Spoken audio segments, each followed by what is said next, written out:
Artinya gini, yang penting mereka ini tidak nikah. Kalau masih berhubungan badan dasar suka sama suka, itu yang bisa dilaporkan itu adalah suaminya. Itu pun dilaporkan oleh istri pria yang sudah bersuami itu. Nah, atau kalau Inara punya suami, baru Irana bisa dilaporkan. Kalau masih pasal 284 ayat A, B, ya itu bisa yang dilaporkan itu suami yang dilaporkan oleh istrinya, atau sebaliknya istri yang dilaporkan oleh suaminya gitu. Nah, kalau istrinya melaporkan Inara karena gara suaminya tidak terbuka, justru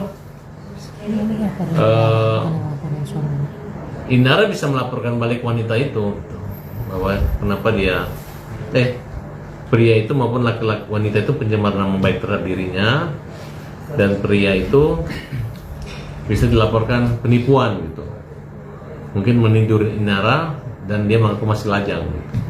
Tapi pidananya nggak ada karena mereka tidak menikah resmi. Kalau ada surat, itu pun kalau bermanfaatnya buat suaminya, misalnya mengatakan dia itu adalah duda dengan ketentuan perkawinan, nah bisa dilaporkan pemalsuan surat, misalnya tanda tangan surat izin menikah, atau menggunakan surat palsu bahwa dia adalah duda bercerai atau duda tinggal mati.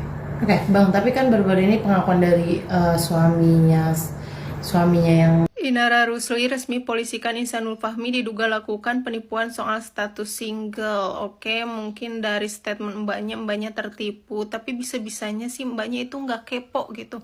Apalagi kan si cowoknya itu istilahnya tuh bukan orang biasa ya, maksudnya dia itu pembisnis, pasti ada lah jejak digitalnya, mau disembunyiin kayak gimana pun pasti kan sekarang sosmed udah canggih, pasti ada aja jejaknya gitu. Kenapa mbaknya nggak kepo nyari tahu dulu? Aku aja sebagai cewek kalau ada yang deketin cowok suka kepo gitu sama masa lalunya, sama mantannya, suka kepo dulu nyari tahu biar tahu gitu kebenarannya. Tapi menurut aku pelaporan Mbak Inara ini malah ngebuat dia makin banyak hujatan. Menurut aku ya, harusnya Mbak Inara itu udah aja lah minta maaf, sama istri sahnya minta maaf gitu. Jadi udah aja lah, menurut aku diam. Kalau misalkan lapor-laporan kayak gini malah makin rame, dan menurut aku malah makin banyak hujatan ke dia gitu. Ini menurut aku aja ya. IR laporkan IF karena pemalsuan status.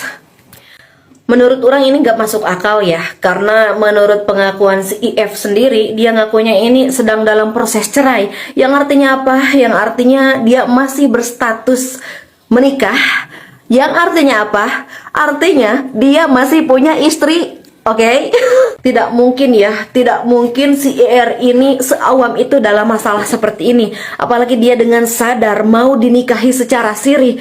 Yang artinya apa? Yang artinya ada sesuatu dong sama si IF ini. Misalkan si IF-nya bikin data diri, ataupun surat keterangan yang menyatakan dia single atau duda, atau misalkan surat akta cerai palsu. Nah itu baru bisa masuk pasal penipuan ya, menurut orang etamaya sebagai orang awam gitu ya. Kalau ini mah kan dia dengan sadar gitu, dengan kesadaran penuh bahwa si IF-nya ini mengaku kalau dia ini dalam proses cerai gitu. Jadi apa ini artinya? Apakah itu termasuk penipuan? Saya rasa itu tidak termasuk ke dalam penipuan ya, tapi memang terbujuk rayu, rayuan maut buaya darat aja itu mah. Lain gitu ya, apakah tidak berpikir gitu ya, kalau misalkan dia ini udah single, kenapa tidak langsung menikahi secara hukum saja? Kenapa hanya secara agama saja gitu? Apakah tidak terpikirkan sampai ke sana gitu? Kalau misalkan tidak, berarti ada sesuatu dengan si IF ini. Oh, tapi kan memang dia masih dalam proses cerai ya, yang berarti dia ini kalau misalkan mau secara hukum harus ada izin dari istri pertamanya. Tapi ini mah tidak ada, karena memang tidak izin. Berarti memang ini mah 11-12 aja sih menurut aku mah ya. Tapi ya sebagai manusia biasa ya, kalau misalkan sudah bucin, kata Agdesmo juga ya, cinta ini kadang-kadang tak ada logika ya. Jadi akal sehat juga tidak berfungsi kalau misalkan lagi bucin mah ya. Yang penting cinta aja gitu ya. Masalah logika ataupun apapun itu bisa dipikirkan belakangan. Yang penting cinta. Cinta Oke? Bisa sih ya kalau prosedurnya benar ya. Tapi masalahnya kan bukan sesederhana polisi minta otomatis sah gitu ya. Jadi gini logikanya. Kalau misalnya istri sah yaitu Wardati Namawa ya hanya memberikan informasi misalnya kayaknya gitu ya. Pak kayaknya ada CCTV dari rumahnya Inara Rusli gitu ya. Nah itu masih wajar. Yang jadi persoalan kan adalah alur pengambilannya. Kalau polisi benar-benar membutuhkan rekaman CCTV itu seharusnya sih ya polisi lah yang mengambil sendiri lewat penyitaan, bukan lewat titipan pihak ketiga. Harus ada izin penyitaan, berita acara, dan proses-proses formal yang lain ya. Jadi tidak boleh ada pemindahan data elektronik dari mantan suami ya. Misalnya dugaan Virgon kan, kemudian diberikan ke Wardati Namawa. Baru ke polisi gitu ya. Karena di tahap itu kan sudah masuk wilayah akses tanpa hak ya. Jadi kalau misalnya skenario-nya begini ya, Wardati Namawa memberikan informasi ke polisi ya, misalnya Pak ada CCTV di sana gitu ya. Nah, kemudian polisi melakukan penyitaan resmi gitu ya. Nah, ini aman. Tapi kalau misalnya skenario-nya polisi belum minta apa-apa, belum ada laporan polisi, kemudian si mantan suami ya, Virgon diduga mengambil rekaman sendiri ya, lalu diberikan dulu ke Wardati Namawa, baru kemudian dilaporkan ke polisi. Nah, ini berpotensi masalah besar karena alurnya tidak sesuai hukum ya, dan ada unsur akses ya atau pemindahan data tanpa hak. Jadi intinya sah kalau misalnya polisi yang meminta langsung secara formal ya, dan tidak sah kalau misalnya rekaman diambil duluan oleh mantan suami lalu dilewatkan ke pihak ketiga. Karena begitu data pribadi orang ya berpindah tangan lewat jalur informal, kita sudah masuk ke wilayah delik Undang-Undang ITE. Inara Rusli yang dulu pernah menjadi korban ketidaksetiaan suaminya, kini justru namanya terseret sebagai orang ketiga dalam rumah tangga orang lain. Jika benar ia melakukan perzinahan seperti yang dituduhkan istri sah Ihsanul Fahmi, bagaimana ia akan sanggup menghadapi dunia ini? Bagaimana ia bisa menatap publik dengan tenang? Sementara penampilan religius yang ditunjukkan justru berlawanan dengan perbuatannya sendiri. Selama ini ia tampil seolah-olah perempuan yang sabar, kuat, dan berpegang pada agama. Tetapi jika tuduhan itu terbukti, maka semua itu runtuh seperti topeng yang tak mampu lagi menutupi kenyataan. Bukan soal masa lalunya sebagai korban, bukan soal penampilannya yang sopan dan religius. Yang jadi persoalan adalah ketidaksesuaian antara ucapan dan tindakan, antara citra yang ditampilkan dengan kenyataan yang dilakukan. Dan publik tentu akan bertanya, bagaimana seseorang yang pernah disakiti justru tega menyakiti perempuan lain? Bagaimana seseorang yang mengaku religius justru sanggup melanggar batas-batas paling dilarang oleh agama? Jika semua ini benar, maka yang paling berat bukan hanya hukuman moral dari masyarakat, tetapi rasa malu terhadap dirinya sendiri. Sebab tidak ada penampilan, tidak ada hijab panjang, tidak ada ceramah motivasi yang bisa menutupi sebuah pengkhianatan.